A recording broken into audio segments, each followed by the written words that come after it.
meeting at 7:35. I was off by 5 minutes. Trustee Behind the scenes. John DeGrace. here. George Gordon. Present. Linda Green. Present. Wanda Jackson. Present. Ed Powers, present. Donna Tillman. Present. Kathy Weiss, absent. Reese Russell. Present. Faculty, we have a quorum. Okay. Do I have a motion to approve the September 12th, 2017 minutes? So moved. Do I have a second? Second. Thank you. All in favor, say aye. Aye. Any opposed? Any abstentions? Motion carries 7-0. Do I have a motion to approve the October 10th, 2017 minutes? I'll motion. Do I have a second? Second. Again, all in favor? Aye. Any opposed? Any abstentions? One. I wasn't here. So we got 6-0-1. The previous, Dr. Gordon, I wasn't at September So 12th. I'll make 6-1. 6-0-1. Got it. Thank you.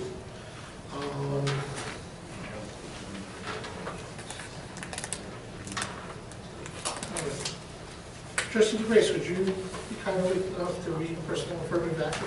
Okay, whereas the college has determined that there is a need for the title of lecturer coordinator based on the new NCCFT contract, resolved that upon the recommendation of the college administration, the Board of Trustees hereby approves, the title of lecturer coordinator and requests the approval of the Chancellor and the Board of Trustees of the State University of New York. Do I have a motion to consider this item? So moved. Do I have a second? Second. Any further discussion? All in favor? Aye. Any against? Any abstentions? 2. Let's go to peace officers. Trustee Jackson?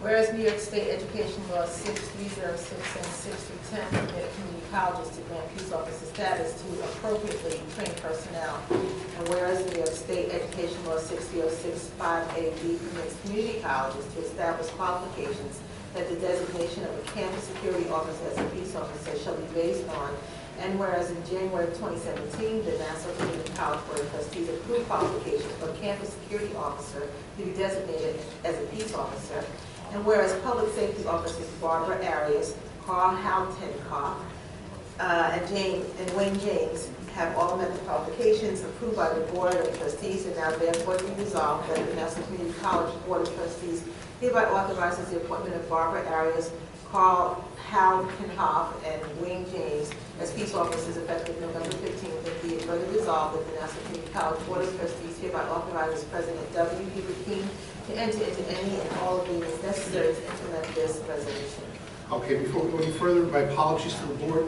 I needed to add that as an item that was not on the calendar.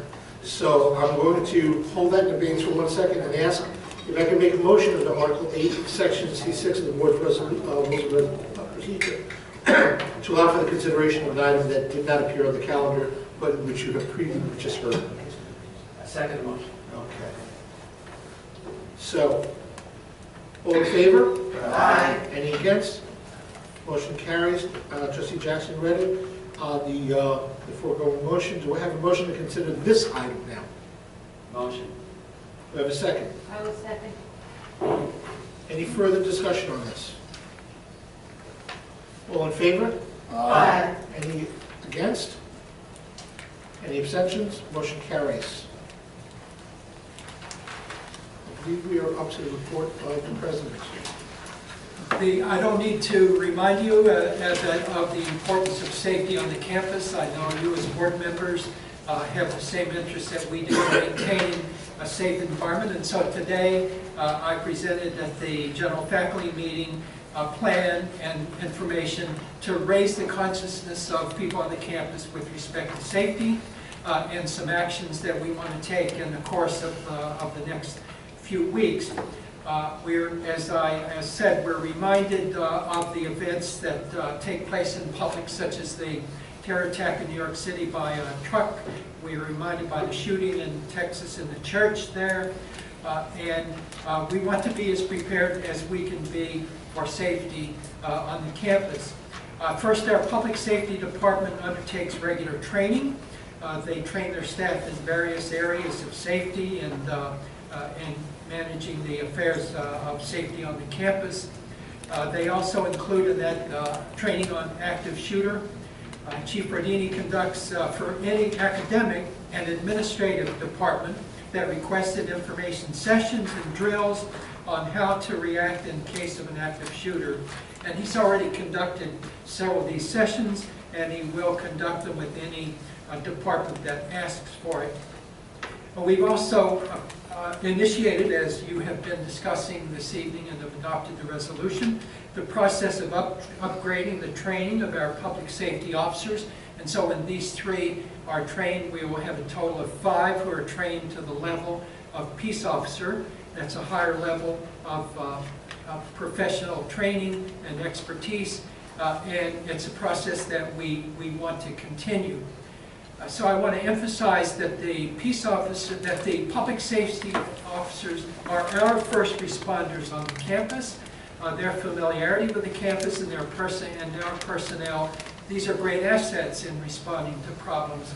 However, we report all criminal activity to the Nassau County Police Department, which has jurisdiction, and so when they arrive, they assume responsibility for managing events and investigating criminal activities. But needless to say, in the event of an active shooter or any other extreme emergency, the response time of the Nassau County Police would be such that our officers are on the front line of responding to events like this. We use technology, we scale it up in terms of providing safety in various ways. We have currently on the campus over 500 surveillance cameras. We have 30 new emergency phones that directly dial our public safety emergency line. Hundreds of access control points, and they're being scaled up in number on the campus, control points which require electronic key access. And we have gated parking lots, and there's planning for upgrading the security of the parking lots as well. Public safety maintains and supports the NCC alert, an emergency notification system. All faculty, staff, individuals on the campus can sign up for the NCC alert, and so when an alert message goes out, it goes to their telephones. We also have a campus safety committee, which is required by the State University of New York, comprised of 12 members. They are 4 faculty, 4 administrators, and 4 students.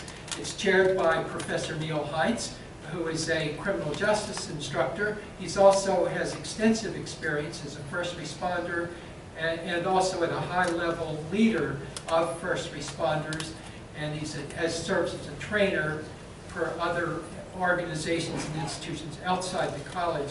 The committee meets regularly, and they make recommendations on improving our preparedness. We are undertaking a series of actions to scale up the safety in and to make sure we're prepared. First, Chief Rodini's training will go on as it has been with departments. We will inform the departments, and he will give them that training. Professor Heitz with the committee, has developed a 5-minute video on how to respond to an active shooter. And so he's going to show this and conduct training sessions with the councils of administrators who meet regularly, every 2 weeks, sometimes every month. And he will provide workshops for these councils who can go back to their departments and help to educate their department members. The NCCFT, in collaboration with our public safety department, developed let me see if I can show you this, developed a little card which is, it's basically the training session on active shooter, but you read it on your own, and classroom teachers can take it and at the beginning of their classes provide a little bit of, provide some training to their students as classes start up about what to do in the classroom in case of an active shooter. So although these were distributed earlier to NCCFT members, we're going to get copies and make them available for everyone, including the adjunct instructors for their classroom. And so that'll help. And I'm going to appeal to the campus and a communication tomorrow to help us in this effort in raising the consciousness and also in participating in these training sessions whenever they are offered. So I want to conclude with 4 nice positive items. First, 2 of our professors, Georgette Greer-Key and Stephanie Sapi, have received a grant of $49,000 from the Gardner Foundation. Gardner Foundation, you may know, is a family from the 1600s on the east end of Long Island, Gardner Island. That's named after the family. The grant funds a 3-year series of programs to involve students, the public, and local historical societies in an effort to preserve community history. And we want to get them involved in preserving the history of the college and the region here around the college. So they're actively working on that. We do plan to establish an archive in which we will store documents, some of which I have come in possession of, but I learned that we don't actually have an archive established yet. But we're going to do that for the campus. And then eventually we want to enlist someone, a professor, perhaps history professor, who can write a history of the college. That will be somewhere down the road, because there's right now no history written of Nassau Community College. I also had a meeting on Friday with the daughter of a former Nassau Community College professor. He served as a dean during the 1960s here. His name is Dr. Robert Cadden. And he has left in his estate, he passed away recently, has left in his estate a $50,000 bequest to the college. I was pleased to meet with Dr. Cadden's daughter last week and learn about his experience, which apparently stayed with him during all these years, to the extent that he's left his funds with us, even though he was here for just a few years in the 1960s. There's a program carried out by our Office of Workforce Development and Lifelong Training. It's called Urgent Women Program. Urgent is an acronym for a long title of a program, but basically that program was in collaboration with the utilities on Long Island, National Grid, PSEG Long Island, and New York American Water. It also was done in collaboration with Hempstead and Oyster Bay Workforce Development Boards and with Nassau County Department of Civil Services. A lot of partners in this. But I went to the session last spring in which the first class was given their certificates after a training session of about, I think, 8 weeks. And these were women who were then being hired into the utility, into these local utilities. So this program has won an award from the New York, let me get this right, it's from the New York State Office, let me find it here, the Continuing Education Association of New York State. It's a statewide award. I went online and see that they only give one every year, and this program won that award. So it's called the James C. Hall Business Organization Collaboration Award. So congratulations to Janet Caruso, Assistant Vice President for Office of Workforce Development and Lifelong Learning, and Dawn Nolan, who's the Director of our Center of Workforce Development, and their staff. 3 nice positive things for the college. That's my report, Mr. Chairman. Thank you. All right, we're going to go to the speakers list. Frank Fresenda. I'm disoriented, I'm sorry, sitting over here. Even you. So, I'm going to pass. Mr. Buddy, you're in the movie seat. He sat in with my seat. Now I'm disoriented. Could have been my hobble over. I'm not as young as I used to be. It's fine. We're other people.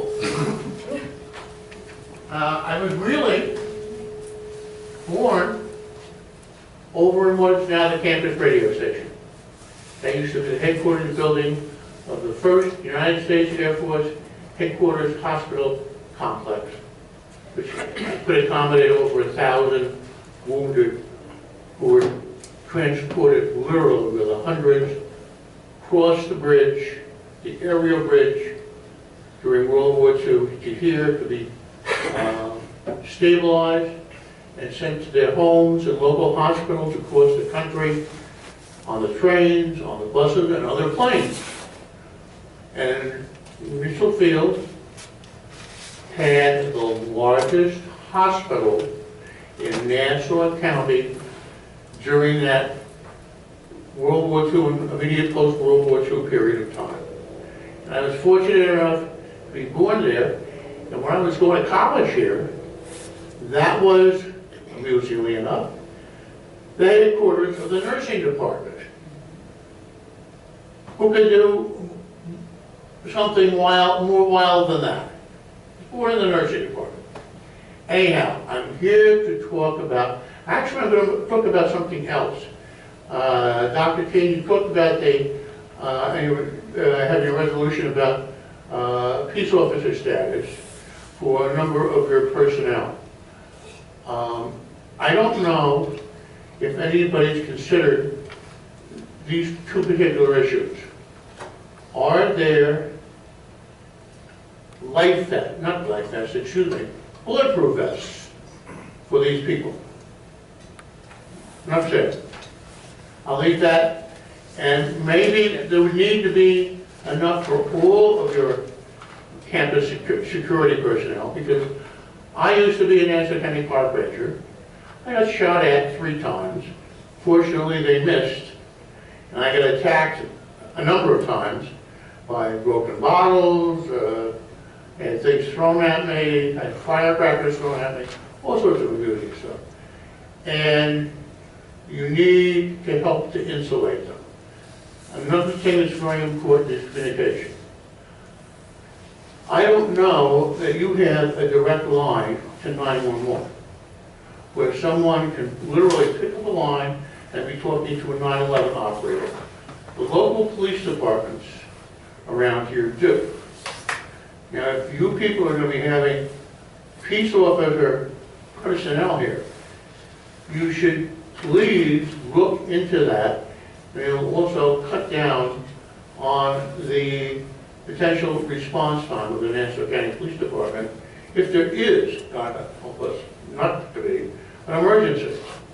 And with regard to that other issue about the history of Nassau Community College, please don't forget about 252 Old Country Road, the West Wing building of the quote-unquote new county courthouse, where the college originally started operations in 1959 under County Executive Allie Patterson. Now, I'm going to talk about a couple of things involving Mitchell Mr. Field. Budnick, though, we're going to hold you to about 4. We're going to give you a couple of extra minutes, but... It'll take 1 more minute. All right. The important thing is this. There's an application being put together by the people in the Aviation and Space Museum to try and create a Mitchell Field Historical District.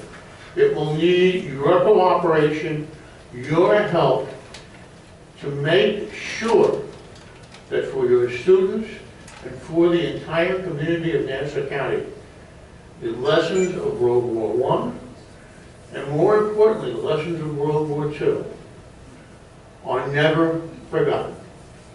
One of them, just one of them, is we need to coordinate with the Holocaust Museum.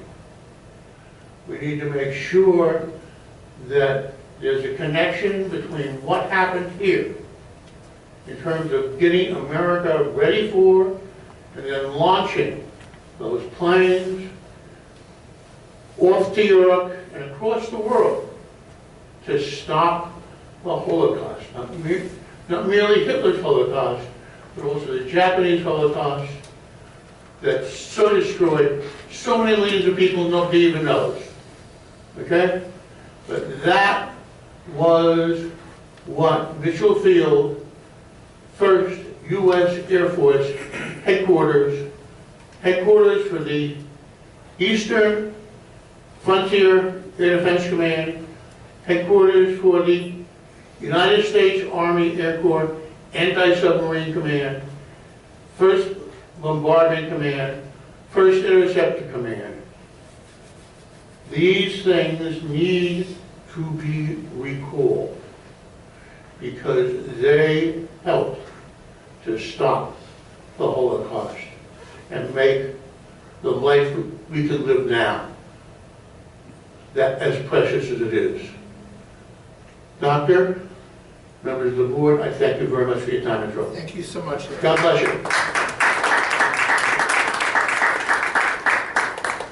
Just a final thought, as we're getting into the holiday season, a very happy Thanksgiving to you all and to your families.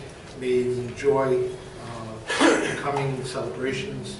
And I think in a couple of days, I think Nassau Community College is going to have its Happy Thanksgiving response. So I think that will be a declaration. And just to say that we spoke as a board, and Dr. Keenan will be reaching out to the stakeholders and stuff afterwards.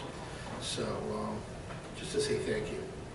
All right, so the next Finance Capital Committee meeting is scheduled for December 12th at 5 p.m. Followed by the full board meeting. The board will open to the public session at approximately 6:15 to 6:30 and resume public session approximately 7:30 p.m. I request a motion to adjourn the meeting. Do I have a motion? Do I have a second? All in favor? Aye. Any against? Motion carries. Meeting adjourned at, that looks like 7:59.